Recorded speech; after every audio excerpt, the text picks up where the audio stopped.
I thought I was living a Cinderella story when the billionaire's son returned from New York and chose me, a lowly housemaid. But while he was whispering sweet nothings in my ear, his best friend was watching from the shadows with a heart full of unspoken pain. My name is Chika. And this is the story of how I learned that sometimes, the man who shouts his love from the rooftops is not the one whose heart beats only for you. I'm on a mission to show that our stories carry weight. My mother doubted I'd reach 500 subscribers, but your support for African Storytime Tales proves that African folktale stories have a place in everyone's hearts. Subscribe and help me keep these beautiful tales alive. Back to the video. It all began on a Tuesday morning in September, when the entire Okonkwo household was thrown into a frenzy. Oga's only son was returning from New York after 5 years.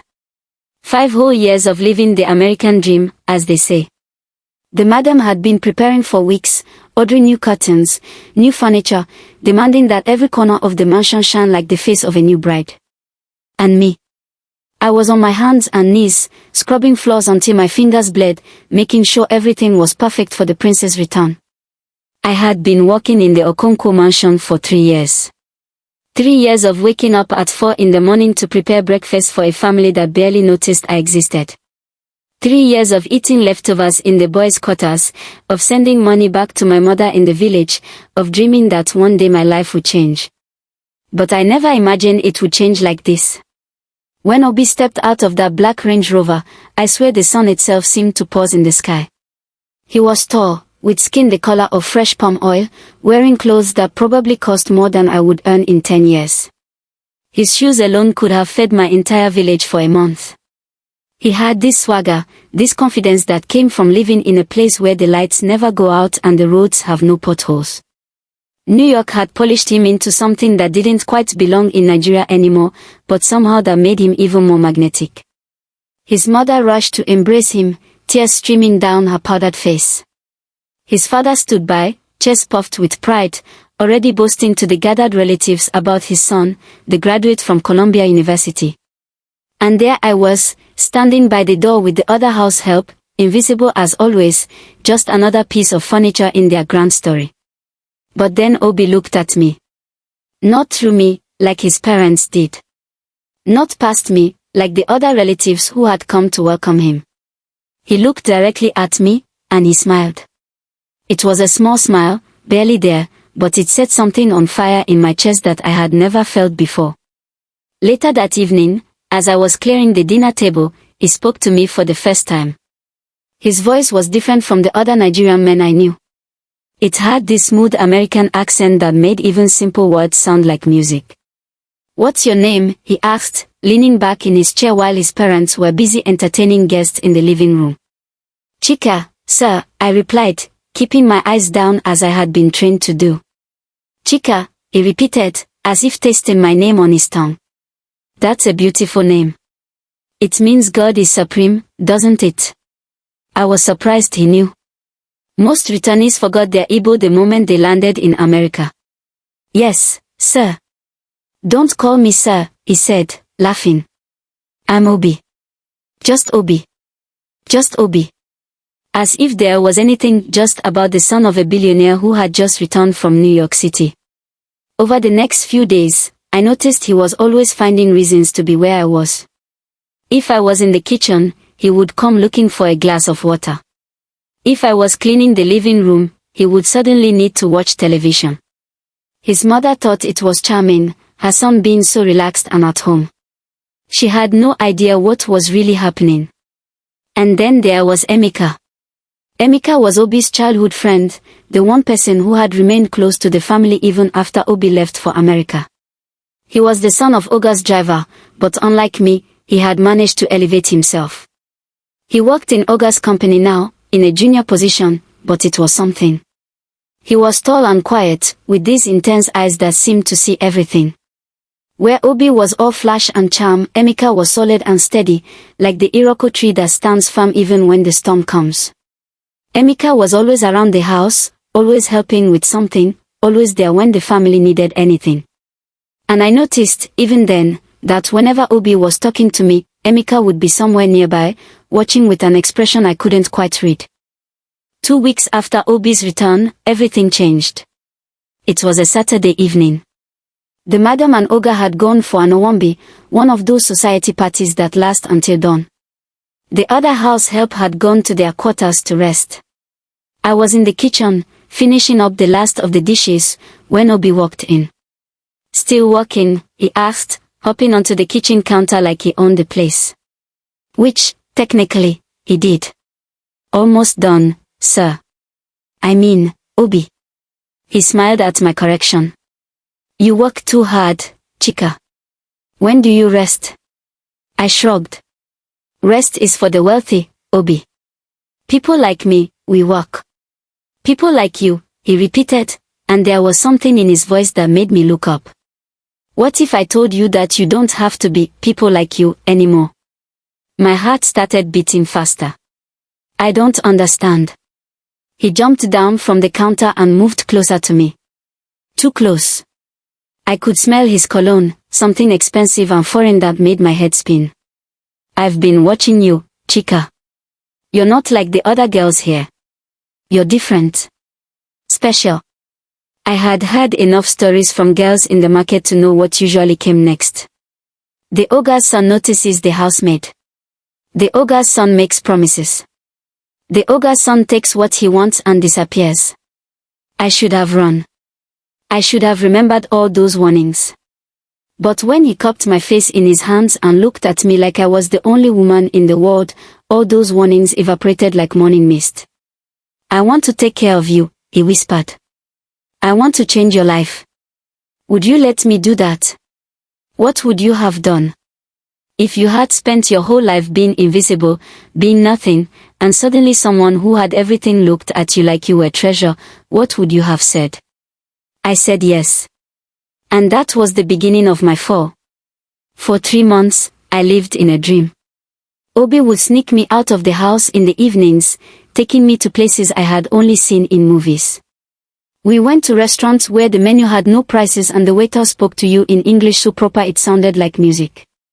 We drove through the city in his car, music blasting, him telling me stories about New York, about Times Square and Central Park and Brooklyn, places that sounded like fairy tales to someone who had never left Lagos. He bought me things. A new phone, clothes that actually fit, shoes that didn't hurt my feet. He took me to a salon where they didn't just braid my hair but treated it like it was precious. I looked in the mirror after that first salon visit and barely recognized myself. "See," Obi said, standing behind me, his hands on my shoulders. "This is the real you. This is the Chika that the world needs to see." I was drunk on it all. Drunk on the attention, the gifts, the feeling that I mattered to someone. My mother called from the village, asking about the extra money I had been sending, and I lied, telling her I had gotten a raise. How could I tell her the truth?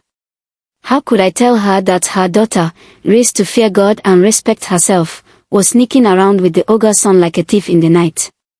But it wasn't just sneaking around. Obi talked about the future. He talked about taking me to America with him when he went back.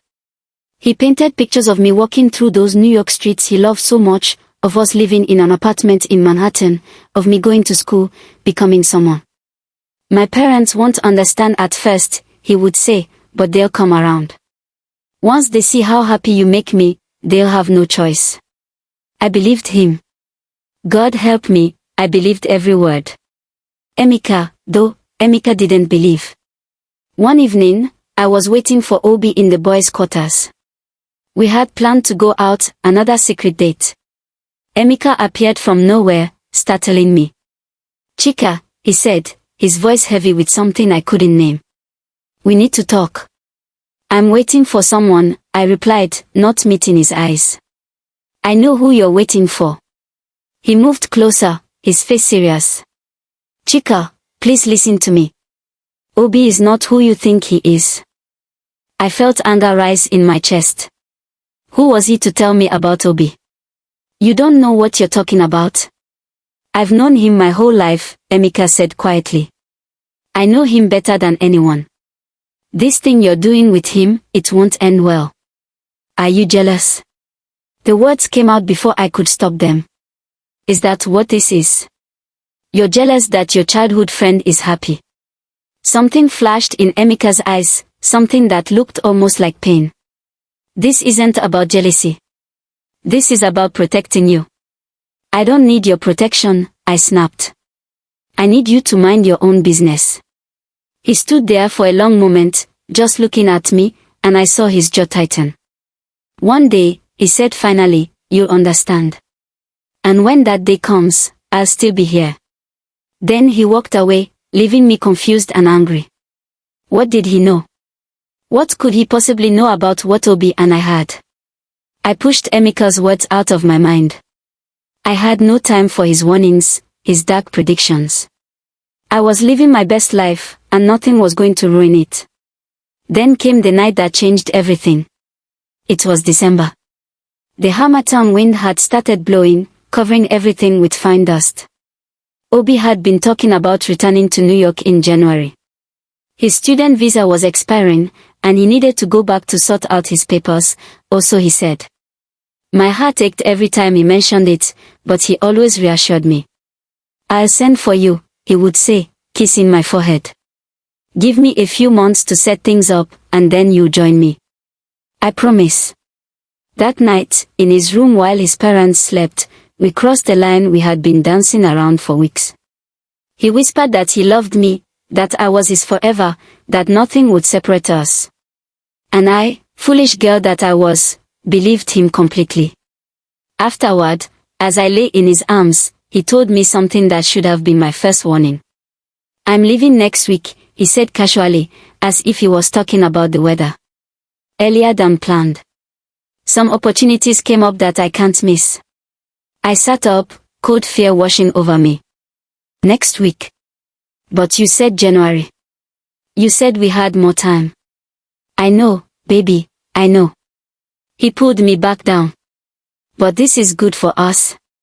The sooner I leave, the sooner I can start making arrangements for you to join me. But what about your parents? What about telling them about us? He went quiet for a moment. Let's wait until you're in New York. It will be easier that way. Less drama. Less drama. That should have told me everything I needed to know. The next few days passed in a blur. Obi was busy with preparations, running around Lagos saying goodbye to friends, shopping for things to take back to America. I barely saw him. When I did, he was distracted, his mind already somewhere else. 2 days before his flight, I started feeling sick. At first, I thought it was just stress, anxiety about him leaving. But the nausea wouldn't go away. I couldn't keep any food down. My breast felt tender, and I was exhausted all the time. The other housemaid, Ngozi, noticed. Chika, she said one morning as I was reaching into the toilet, when last you see your period? My blood ran cold. I couldn't remember. With all the excitement of the past months, I hadn't been paying attention to my cycle. You need to check yourself, Ngozi said, her eyes full of pity. You know what I'm saying. I bought the pregnancy test that same day, hiding it in my bag like stolen goods. But I was too scared to use it. I told myself I would wait until after Obi left, that there was no point worrying him before his trip. Deep down, I think I knew the truth. I just wasn't ready to face it. The day of Obi's departure arrived. The house was in chaos again, just like when he had arrived. Suitcases everywhere, his mother crying, his father giving last-minute advice about maintaining the family name abroad. I managed to steal a moment with him in the corridor. Call me as soon as you land, I whispered, trying not to cry. Of course, he said, but he was looking past me, checking his watch. Listen, Chika, I have to tell you something. My heart started pounding. What? Things might be a bit difficult for the first few weeks. Communication-wise, I mean. I'll be really busy settling in, sorting out accommodation, all that stuff. So if you don't hear from me for a while, don't worry, okay? How long is a while? Just give me a month. Maybe 2. Then everything will be settled, and we can talk properly about next steps. A month. Maybe 2. The words felt like ice in my veins, but I nodded, forcing a smile. Okay. I'll wait. He kissed me quickly, looking around to make sure no one saw, then rushed off to join his family. I watched from my usual spot by the door as they all piled into the cars heading to the airport. Obi didn't look back. Not even once. Emeka was there too, having come to say goodbye to his childhood friend. After the cars drove off, he turned and saw me standing there, tears streaming down my face. Chika, he started, moving toward me. Don't, I said, holding up my hand. Please, just don't. I ran to my quarters and locked myself in. I cried until I had no tears left, until my eyes were swollen and my throat was raw. Ngozi knocked on my door several times, but I didn't open it. When I finally emerged the next morning, my eyes puffy and my heart heavy, I found an envelope that had been slipped under my door. My name was written on it in handwriting I didn't recognize. Not Obi's smooth, practiced script, but something rougher, more urgent. I opened it with shaking hands. The letter was from Emeka. Dear Chika, it began, and I could almost hear his quiet, steady voice as I read the words. I know you don't want to hear this from me, especially not now. But I can't stay silent anymore. I can't watch you hurt yourself and do nothing. I have loved you since the first day you came to work in this house. I know I have no right to these feelings. I know that in your eyes, I am just Obi's friend, just the driver's son who got lucky enough to work in an office. But my love for you is not something I chose. It chose me. I have watched you these past months, watched you fall for Obi's charms, watched him treat you like a secret he's ashamed of, and it has torn me apart. Because I see what he doesn't see. I see your strength, your intelligence, your beautiful heart. I see everything you could become if someone truly valued you. Obi will hurt you. I know my friend, and I know that to him, you are just another adventure, another story to tell his American friends about his time back home. He will leave you broken, and then he will forget you. But I want you to know this, when that happens, when the pain comes and you feel like the world has ended, I will be here. I will pick up the pieces. I will show you what it means to be loved by someone who sees you not as a housemaid, not as a secret, but as the queen you were always meant to be. This is not a declaration seeking an answer. This is just the truth, spoken at last. I love you, Chika. I have always loved you. And I will continue to love you, whether you can ever return that love or not. Yours, even in silence, Emeka. I read the letter 3 times, my hands shaking so badly I almost dropped it. Emeka. Quiet, steady Emeka. He had been in love with me all this time. I thought about all those moments I had dismissed. The way he always seemed to be around when I needed help. How he had fixed my phone once when it broke, refusing to let me pay him. The time he had stopped a drunk relative from harassing me at one of the family parties. How his eyes would follow me whenever I was in a room. I had thought he was just being kind. I had thought he was just being a good person. But he had been in love with me. While Obi was performing love, Emeka was living it. While Obi was making promises he had no intention of keeping, Emeka was protecting me from the shadows. And Odogwu, guarding his Achalugo without her even knowing. I sank onto my bed, Emeka's letter clutched to my chest, and for the first time in months, I saw clearly. I saw how Obi had never introduced me to his friends. How we had never been anywhere his parents might see us. How he had never, not even once, mentioned me on his social media that he updated constantly with every other aspect of his life. I had been a secret. A temporary amusement. And Emeka had known. He had tried to warn me. But I had been too blinded by the glitter to see the gold that was right in front of me. That same afternoon, my hands still shaking from reading Emeka's letter, I finally gathered the courage to take the pregnancy test. I locked myself in the bathroom, following the instructions with trembling fingers. Then I waited. Those 3 minutes felt like 3 years. I paced the tiny bathroom, praying to a God I wasn't sure was listening anymore. When I finally looked at the test, the world stopped spinning. 2 lines. Clear as day. Positive. I was pregnant with Obi's child. The same Obi who was now somewhere over the Atlantic Ocean, flying back to his real life. The same Obi who had asked me not to contact him for a month. Maybe 2. I sank to the bathroom floor, the test still in my hand, and I understood with crystal clarity what Emeka had been trying to tell me all along. I had been living a folktale, yes. But I had been playing the wrong role. I thought I was the maiden who would be saved by the prince. I didn't realize I was the warning tale, the cautionary story that mothers would tell their daughters. Don't be like Chika, they would say. Don't trust the sweet words of the rich man's son. Don't believe the promises made in the dark. As Obi's flight took off for New York, I found the letter Emeka had dropped. My heart stopped. He didn't just care for me, he had been in love with me since the day I arrived. On that same day, my pregnancy test results came out positive. And now, I had to figure out what to do next. Sometimes the loudest love is not the truest love. Sometimes the man who makes you feel like a princess is just acting out a fantasy, while the man you never noticed is ready to treat you like a queen. But we often only learn this lesson when it's too late, when we're already holding the consequences of our choices in our trembling hands. This is Chika's story. And it's far from over. Don't forget to subscribe and hit the notification bell for more inspiring stories. See you next time.